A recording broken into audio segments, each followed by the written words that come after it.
So hey guys, welcome to my channel courage life journey. আজকে বিশ্বকর্মা পুজো। আজকে যাবো বাবার দোকানে পুজো দিতে। বাবার আমাদের বাড়ির স্টেশনে ওখানে বাবার একটা সাইকেলের দোকান আছে, সেটা বাবা এখন ওপেন করে না, বাবা এখন গোয়াতে থাকে। তা বাবা বাড়ি এসেছিলো, বাবা বাড়ি ছিল তো। এখন বিশ্বকর্মা পুজো রয়েছে। তো বাবা আজকে বললো দোকানে পুজো দেবো, তোরা সকালবেলা স্নান মান করে রেডি হয়ে তুই আর মল্লিকা আমার দোকানে আয়। সো এখন রেডি হচ্ছি বাবার দোকানে যাবো বলে, অনেকদিন বাবার দোকানে যাই না। আর বাবার দোকানে আজ বিশ্বকর্মা পুজো, আজ ওখানে থাকবো আমি আর মল্লিকা, ওখানে থেকে ভালো করে পুজো দেবো। সো কিন্তু আমার বাইকটা ধোয়া হয়েছিল না, কারণ বাইকটা কালকে রাতে গ্যারেজে গেছিলাম, গ্যারেজে অনেক ভিড় ছিল। তা মা বললো বাড়িতেই 2 বালতি জল তুলে একটু শ্যাম্পু গুলিয়ে বাইকটা ধুয়ে নে। তা আমি এখন শ্যাম্পুগুলো আসছি গাইস, এখন শ্যাম্পুতে ভালো করে মানে সেরকম তো ভালো ধুতে পারবো না, গ্যারেজে যেভাবে সুন্দর করে ধোয় নিজে নিজে যতটা পারবো ততটা ধোবো, কারণ বিশ্বকর্মা পুজোর দিনকে বাইক ধোয়াটা খুবই জরুরি, নাহলে ভগবান পাপ দেবে। আর কালকে তো আমি গেছিলাম, কিন্তু এত ভিড় ছিল এত ভিড় ছিল, আমি বাইক ধুতাম তাহলে রাত 12টা বেজে যেত। এখন কী করবো, কাদাও লেগেছিলো বাইকে অনেক, কাদাটা মানে মোটর না হলে হয়, আর মোটর পাইপটা ধরো আমাদের বাড়ি উঠোর মধ্যে আসে না, পাইপ নেই, ট্যাঙ্কি সিস্টেম করা। এখন কী করবো, বালতিতে জল দিয়ে ধুচ্ছি, দেখো কত কাদা, এবং সেগুলো ডুবে ডুবে ধুচ্ছি। যাই হোক, বাইকটা ধোয়া খুবই ইম্পর্টেন্ট। তাও কোনো ধুয়েছিলাম, তো আমরা বেরিয়ে গেছি বাবার দোকানের উদ্দেশ্যে। মল্লিকা একটা থালা নিয়েছে ঠাকুরের, আর আমরা একটা ব্যাগ নিয়েছি, ব্যাগের মধ্যে সব ফল টল রয়েছে, নিয়ে আমরা বেরিয়ে পড়েছি গাইস।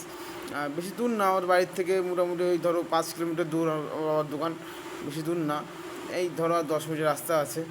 তারপরে এখনই চলে যাবো বাবার দোকানে। তোমরা গাইস দেখতে থাকো বাবার দোকানটা কেমন, তোমাদের কাছে সবাই ঘুরে দেখাবো।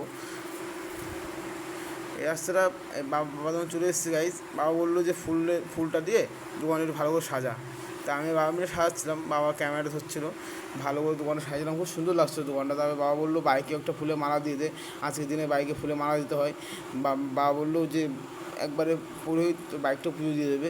আমি শুনে খুব ভালো লাগলো যে বাইকটা অনেকদিন পুজো দেওয়া হয় না, সেই কেনার সময় একবার পুজো দিয়েছি, আর কোনো পুজো দিইনি। তারপরে বাবা দেখো, বাবা বসে আছে, মল্লিকা বসে আছে, এখন ঠাকুরকে পুজো দেওয়া হচ্ছে গাইস। পুজো শেষ হলে পরে আমার বাইকটা পুজো দিয়ে দেবে বলেছে। মল্লিকা পাশে বসে রয়েছে,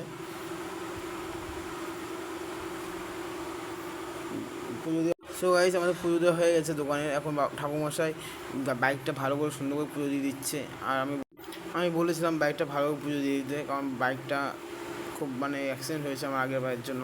যাই গাইস, পুজো দেওয়া হয়ে গেলে পরে আমরা বাড়ি চলে যাবো। আর আজকে ভিডিওটা এতটুকুই, ভালো লাগলে লাইক কমেন্ট শেয়ার সাবস্ক্রাইব অবশ্যই করে দিও। বাইকটা যে পুজো দিয়ে খুব ভালো লাগলো আমার, কারণ আমি সেই বাইক কিনে পুজো দিয়েছি, আর পুজো দিইনি। ভালো করে চাকায় টাকায় ভালো করে মানে সিঁদুর দিয়ে ভালো সুন্দর পুজো দিয়েছে ঠাকুমাটা, খুব ভালো। এই দেখো গাইস, আমার বাইকটার লুক এরকম লাগছে মালা পরিয়ে, আমার খুব সুন্দর লাগছিলো বাইকটা। আর বাইকটা আমি নিজে হাতে ধুয়েছি সকালবেলা, ধুয়ে টুয়ে তারপরে এসেছি দোকানে, অনেক হয়েছে। তারপরে বাইকটা ভালো লাগছিলো ফুলে মালা দিয়ে, মালাটা আমি নিজে বানিয়ে দিয়েছি, ওটা ভালো করে ডিজাইন করে আমি নিজে পরিয়েছি।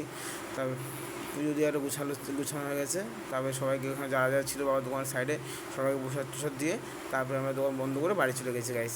তো আজকে ভিডিও অতটুকুই, ভালো লাগলে like comment share and subscribe করে দিও অবশ্যই। আর তোমরা খুব সাপোর্ট করো আমাকে, আমি প্রতিদিন ব্লগ দেওয়ার চেষ্টা করছি গাইস। Bye bye, tata.